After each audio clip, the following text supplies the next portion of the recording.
Welcome to a new video. আসসালামু আলাইকুম। কেমন আছো আমার প্রিয় সকল বন্ধুরা? আশা করি তোমরা সকলেই অনেক অনেক ভালো আছো, আনন্দে আছো, সুস্থ আছো। আলহামদুলিল্লাহ, আমিও অনেক ভালো আছি। আমার সকল বন্ধুদের জন্য রইল অসংখ্য ধন্যবাদ, অনেক অনেক ভালোবাসা ও শুভকামনা। তো আজকে হচ্ছে বৃহস্পতিবার। বৃহস্পতিবার কথাটা কিন্তু আমার মাথা থেকেই চলে গেছিল যে আজ কি বৃহস্পতিবার। কথাটা কিন্তু আমার বান্ধবী আমাকে ফোন করে মনে করিয়ে দিল যে আজকে বৃহস্পতিবার। কারণ হচ্ছে একুশনার একটা ইঞ্জেকশন ছিল। আলহামদুলিল্লাহ, একুশনার কিন্তু 5 বছর পূর্ণ হয়ে গেল। সেই কারণেই তার একটা ইঞ্জেকশন আছে, যে জানালো তার মাই কিন্তু ইঞ্জেকশনটা দেবে। সে হচ্ছে এএনএম, তো এই বান্ধবীর মা হচ্ছে এএনএম। তো এখন কিন্তু দেখো, আমরা যখন সে ফোন করে তখন কিন্তু ইকুশো না স্কুলে ছিল। তো ইকুকে স্কুল থেকে 11:30টার সময় রিসিভ করে নিয়ে এলাম। তারপর কিন্তু আমি এসে তাকে চেঞ্জ করে খাইয়ে ফ্রেশ করে আবারও বেরিয়ে পড়লাম। ওদিকে জিমিও কিন্তু অফিসে চলে গেছিল। এখানকার পথঘাট সেরকম আমার বিশেষ কিছু চেনা নয়। আমার একাই যাওয়া সম্ভব ছিল না ইকুশোনাকে নিয়ে স্বাস্থ্য কেন্দ্রে। সেই কারণে জিমিকে একটা ফোন দিলাম, আর ফোন দিয়ে সেও কিন্তু চলে এলো বেরিয়ে অফিস থেকে। আর আমরাও এদিক থেকে বেরিয়ে চলে এসেছিলাম বাড়ি থেকে। তারপর মাঝ রাস্তায় কিন্তু একসঙ্গে হলাম। তারপর একসঙ্গে হয়ে দেখো, মেয়েকে কাঁধে করে উঠিয়ে একেবারে নিয়ে চলে এলো স্বাস্থ্য কেন্দ্রে। আসলে স্বাস্থ্য কেন্দ্রটা অনেকটাই দূরে আমাদের বাড়ি থেকে। তো আমাদের বাড়ি থেকে অনেকটা দূর শুধুই নয়, এমন একটা জায়গায় স্বাস্থ্য কেন্দ্রটা যেটা হচ্ছে মাঠের মাঝখানে।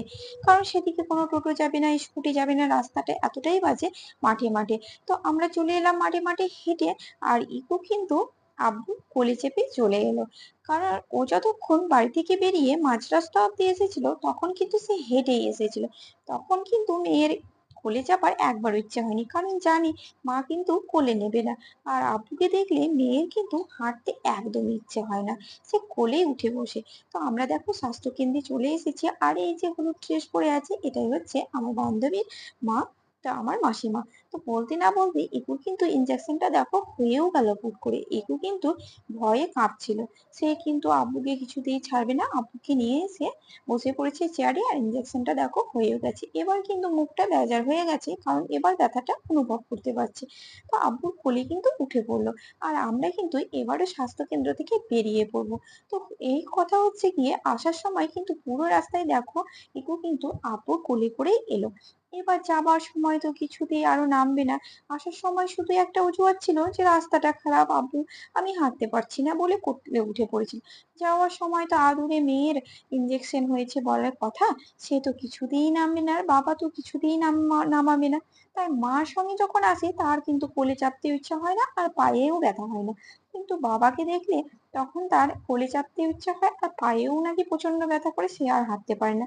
কারণ বাবা তো তাকে হাঁটতেই দিবে না। দেখো অত দূর অফিস থেকে এসেও তাকে ঝুলিয়ে ঝুলিয়ে কোলে করে নিয়ে এলো পুরো রাস্তা। তো এদিকে আস্তে আস্তে আমরা একটা বাজেটের মধ্যে দোকানে ঢুকে পড়লাম জুতোর। তো জুতোর দোকানে ইপুর একটা কিডস ছিল। তো দেখো সে কিন্তু মেয়েকে কত আদর করে হাঁটুর উপর জুতোটাকে রেখে দাঁড়িয়ে জুতোটা পরিয়ে দেখছে তার মেয়েকে হচ্ছে কিনা। কারণ স্কুলের জন্য কিডসটা কিনতে হবে, তো এই সুযোগ বেরিয়েছি। এই সময়ে ভাবলাম যে কিডসটা কিনেই নি, কারণ জুতোর দোকানটা পেরিয়ে যাচ্ছিলাম। তো দেখো এখানে মেয়েকে সুন্দরভাবে জুতোটা পরিয়ে এসে দেখছে, কারণ এইসব কাজ কিন্তু আমার দ্বারা হয় না, সে বেশি খেয়াল রাখে তার মেয়ের। তো দেখো সুন্দরভাবে তাকে পরিয়েও দিল জুতোটা, এখন হাঁটিয়ে এসে দেখেও নিবে জুতোটা হচ্ছে কিনা। তো যাই হোক, জুতোটা কিন্তু আলহামদুলিল্লাহ ঠিকঠাকই হচ্ছে। জুতোটা নিয়েও নিলাম, এবারও আমরা বেরিয়ে পড়ছি। তো ওদিকে কিন্তু আমাদেরকে বাড়ির কাছাকাছি রেখে দিয়ে জিমি কিন্তু অফিসে চলে গেল। আর আমরা কিন্তু এখন বাড়ির দিকে যাচ্ছি। মেয়েকে এবার দেখছো কি সুন্দর হাঁটতে পারছে, তার কিন্তু এখন কোনো অসুবিধা নেই। তার হাতেও ব্যথা নেই আর পায়েও ব্যথা নেই, কারণ জানি সে মা কোলে নেবে না, তাই তার তখন কিন্তু কোনো অসুবিধা হয় না। এখন যদি বাবাকে দেখে তাহলে কিন্তু আবার অসুবিধা তার বেড়ে যাবে, আর কোলে উঠে বসে পড়বে। তো অলরেডি কিন্তু আমরা এখন বাড়ির দরজায় চলে এসেছি। দেখো একটু কিন্তু ঠক ঠক করতেই দরজাটা মজু খুলে দিল। আর এখন কিন্তু আমরা ঘরের মধ্যে ঢুকে যাব। তারপর কিন্তু আমাদের আরো অনেক কাজ আছে, যেগুলো সেরে নিতে হবে, কারণ সকালে একবার রান্না হয়েই গেছে অলরেডি শাশুড়ি মার জন্য। এখন কিন্তু আমাদের জন্য ভাতটা বসাতে হবে। সবাই অনেক অনেক ভালো থেকো, সুস্থ থেকো, দেখা হচ্ছে next